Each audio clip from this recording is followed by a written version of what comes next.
Биыл Шығыс Қазақстан облысында жылыту маусымы штаттық режимде өтті. Ірі авариялар болмады. Қазір біз Согра жылу электр орталығында тұрмыз. Бұл жерде станцияның үлкен жоспарлары бар.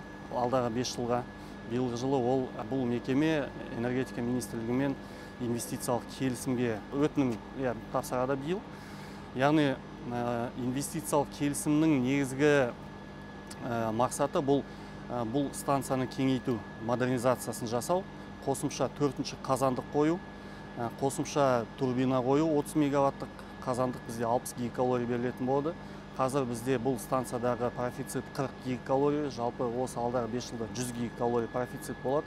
Ол маңайдағы осы инфраструктура қазір қосылмай тұрған, оны қосуға мүмкіндік береді, және бізде Өскемен орталық және сол жақ жағалауындағы жылу тапшылығын жоюға көмектеседі. Яғни шамамен 38-50 гигакалорийді біз орталық Өскемен жылу электр орталығының қуаттылығын біз осы Согра жылу электр орталығына қосуды жоспарлап отырмыз.